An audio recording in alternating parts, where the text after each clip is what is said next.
sorry.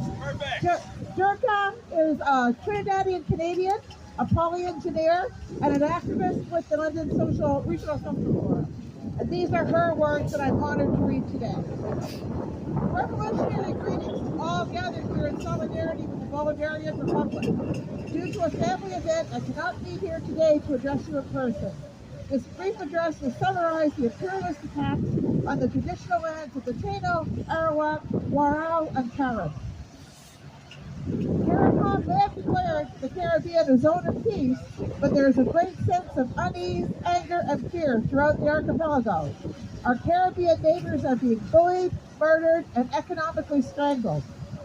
This week, boldly demanding that Cuba immediately make a deal, the Orange Menace said that there will be no more oil or money going to Cuba. Zero. Venezuela is Cuba's main supplier of oil and fuel. Oil tankers departing Venezuela for Cuba were stolen by U.S. military. This is collective punishment of Cuban citizens at the behest of Maimi gringos who pined for a pre-Castro yesterday that current Cubans have long rejected. Embargoed since 1962, Cuba's economic situation has been worsening in recent years. When it was struck by Hurricane Melissa in October 2025, it was already dealing with an energy crisis, public health challenges, and disruption of its physical and social infrastructure. Outbreaks of mosquito-borne diseases are rampant. The second largest external displacement in the world is from Venezuela. With recent events, the numbers of migrants will rise. Caribbean states that receive the most migrants are the Dominican Republic and Trinidad and Tobago. Caribbean states have no mechanisms for taking in refugees. Further, with the U.S. cutting funding of global refugee agencies, refugee support for the Caribbean has dried up.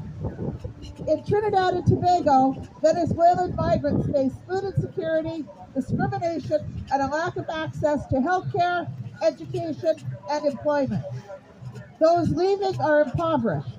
This includes Warao people, the second largest indigenous nation in Venezuela. Sadly, the new government in Trinidad and Tobago has aligned with Trump fracturing Caricom unity.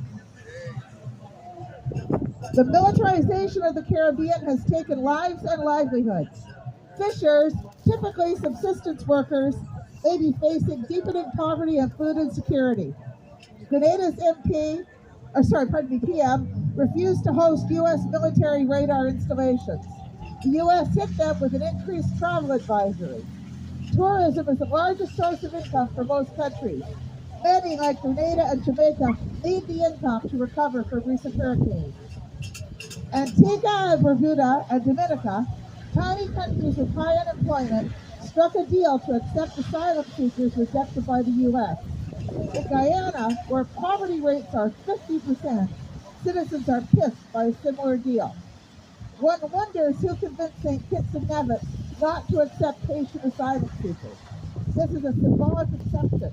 It is unlikely.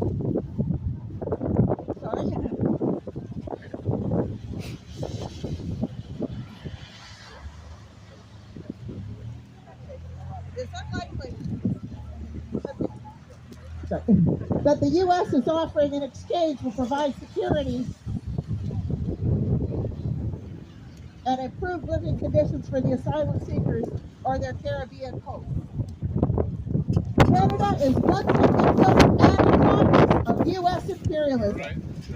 In solidarity with our Caribbean neighbors, I call on all gathered to continue to pressure the Kearney government to keep hands off Venezuela and to disengage from joining the U.S.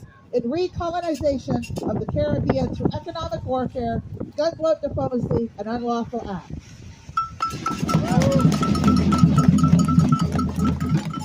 Thank you, Dirka, and thank you, Lorraine.